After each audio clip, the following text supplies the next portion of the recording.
In December 2003, the world's most wanted man had vanished without a trace. Saddam Hussein, once the ruler of Iraq, was now hiding somewhere underground as elite American forces launched a secret mission to find him. Months earlier, US forces had invaded Iraq, toppling Saddam's regime within weeks. But while Baghdad fell quickly, Saddam disappeared, leaving behind a dangerous power vacuum and growing insurgency across the country. Intelligence suggested Saddam was hiding near his hometown of Tikrit, constantly moving between safe houses. Despite hundreds of raids, US forces failed repeatedly, as he relied on loyal supporters and complex underground networks. The mission shifted toward intelligence gathering. US agencies began tracking Saddam's inner circle, believing someone close to him would eventually reveal his location. Every captured associate became a potential key to solving the mystery. Captured loyalists were interrogated for weeks. Slowly, patterns began to emerge. Certain names kept appearing, pointing toward a trusted courier believed to be delivering messages and supplies directly to Saddam himself. This courier became the primary target. Surveillance teams tracked his movements carefully, watching every interaction. Unlike others, he avoided large groups, suggesting he was protecting something or someone far more important than anyone else. The trail led to a remote farmhouse near Ad-Dor. It appeared ordinary, but reports of unusual activity raised suspicions that this could be Saddam's refuge. US military commanders quickly began planning a high-risk operation. The mission required speed, secrecy, and precision. If Saddam was truly there, this could be the final chance to capture him alive. On the night of December 13, 2003, elite Delta Force units prepared to strike. Helicopters lifted off under darkness, carrying soldiers toward the suspected hideout in what would become a historic operation. As helicopters approached the target area, tension filled the air. No one knew what they would find. Saddam could be heavily guarded or already gone. Everything depended on the accuracy of the intelligence gathered. The helicopters touched down near the farmhouse, kicking up clouds of dust. Within seconds, soldiers secured the perimeter, moving swiftly and silently, ensuring no one could escape before the search even began. The operation was divided into two simultaneous targets. One team moved toward the main farmhouse, while another surrounded a secondary location nearby, ensuring Saddam could not slip away through hidden escape routes. The farmhouse was breached quickly. Soldiers cleared each room with precision, but found nothing. No guards, no weapons, and no sign of Saddam, only silence, raising doubts about the intelligence once again. Just as uncertainty grew, one soldier noticed something unusual outside, a patch of disturbed earth near a small structure. It looked recently covered, triggering immediate suspicion among the team scanning the area. Carefully, the soldiers approached the spot. Beneath the dirt, they discovered a concealed hatch. It was small, almost invisible, designed to blend perfectly into the ground and avoid detection from above. With weapons ready, they lifted the hidden cover. Beneath it was a narrow, dark hole, barely large enough for a person. The soldiers prepared themselves, unsure of what or who was waiting below. Suddenly, a figure emerged from the underground hiding place. Disheveled, with a long beard and tired eyes, it was Saddam Hussein. The once powerful leader now stood weak, caught completely off guard. Without resistance, Saddam was captured. There was no firefight, no dramatic last stand. Instead, the man who once ruled Iraq surrendered quietly, surrounded by heavily armed American soldiers. Soldiers quickly confirmed his identity. Despite his altered appearance, there was no doubt.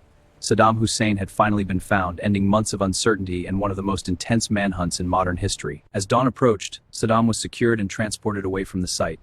The mission, known as Operation Red Dawn, had succeeded. What began as a high-risk search had ended with a historic capture. After his capture, Saddam Hussein was taken to a secure military facility. There, doctors began a full medical examination, ensuring he was healthy enough for questioning and confirming his identity beyond any doubt. To eliminate all uncertainty, medical teams conducted a detailed physical check, including dental examination and DNA sampling.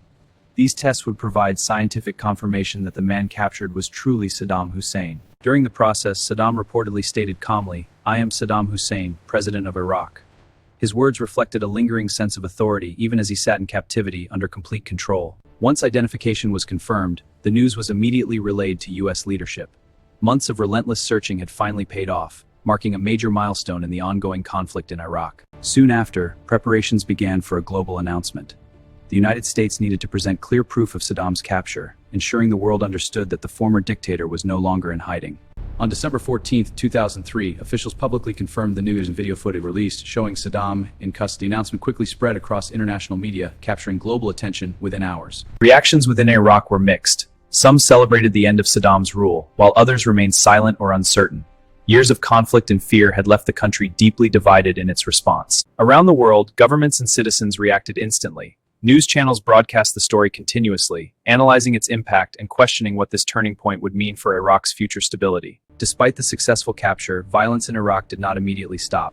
insurgent groups continued their attacks, proving that removing Saddam alone would not end deeper instability within the region. Now in custody, Saddam faced a new chapter: trial and judgment. The man who once ruled with absolute power would soon stand before a court, held accountable for decades of controversial leadership and actions. In 2004, Saddam Hussein was officially transferred to Iraqi custody to face trial.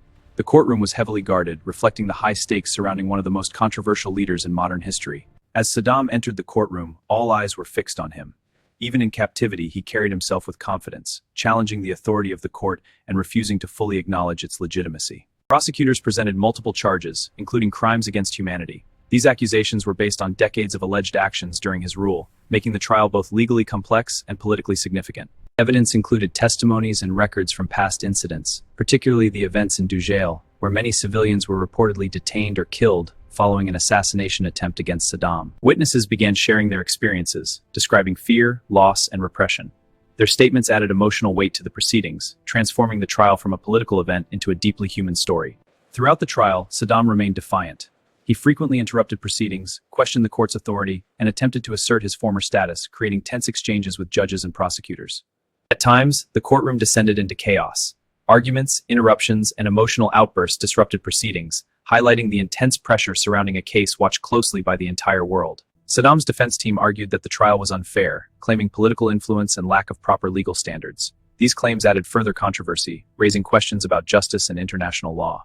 The trial continued for months, with hearings stretching over time. Each session revealed new details, while global media closely followed every development, turning the courtroom into a stage of international attention. As the trial neared its conclusion, anticipation grew worldwide.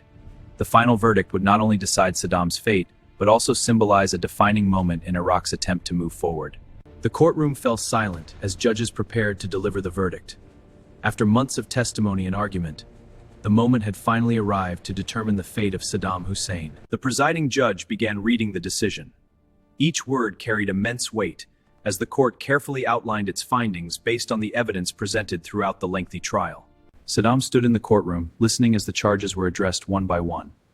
Despite the gravity of the situation, he remained composed, showing little visible reaction as the verdict unfolded. Finally, the court announced its decision. Saddam Hussein was found guilty of crimes against humanity and sentenced to death. The ruling marked a historic and highly controversial conclusion to the trial. Reactions were immediate and divided. Some viewed the sentence as justice, while others questioned the fairness of the trial. Around the world, debates intensified over the implications of the decision. Following the verdict, Saddam's legal team filed an appeal. This final legal step aimed to challenge the court's decision, delaying the execution and extending the already lengthy judicial process. The appeal was reviewed swiftly by a higher court. After examining the case, judges upheld the original verdict, confirming the death sentence and clearing the way for its implementation. In his final days, Saddam remained in custody under heavy security. Isolated from the outside world, he awaited the execution order, as preparations quietly moved forward behind closed doors. On December 30th, 2006, before sunrise, the execution process began. Security was tightened, and only a limited number of officials were present, ensuring the procedure remained controlled and confidential. Saddam Hussein was executed that morning, marking the end of a controversial era. His death closed one chapter in Iraq's history, while leaving behind complex questions about justice, leadership, and long-term consequences. Following Saddam Hussein's execution, reactions across Iraq remained deeply divided. While some citizens celebrated openly, others responded with silence, reflecting the complex emotions surrounding the end of his long rule. International reactions quickly followed. Governments, organizations, and media outlets debated the meaning of Saddam's execution, questioning whether it represented true justice or simply another chapter in ongoing conflict. Despite the symbolic importance of his capture and execution, violence in Iraq continued. Insurgent groups remained active, proving that removing a single leader could not immediately stabilize a nation facing deep-rooted challenges. For the United States, the mission marked a significant achievement. However, it also highlighted the complexity of the conflict, where military success did not always translate into long-term peace or stability on the ground. Saddam Hussein's legacy remained deeply controversial. To some, he was a strong leader who maintained order. To others, he represented years of repression, conflict, and suffering under an authoritarian regime. Iraq itself faced a long and difficult path forward. Rebuilding institutions, restoring security, and uniting divided communities became ongoing challenges that would shape the nation's future for years to come. Operation Red Dawn became one of the most significant missions of the Iraq War. It demonstrated the power of intelligence, patience, and precision in tracking down one of the world's most elusive figures. Behind the scenes, countless individuals contributed to the mission's success.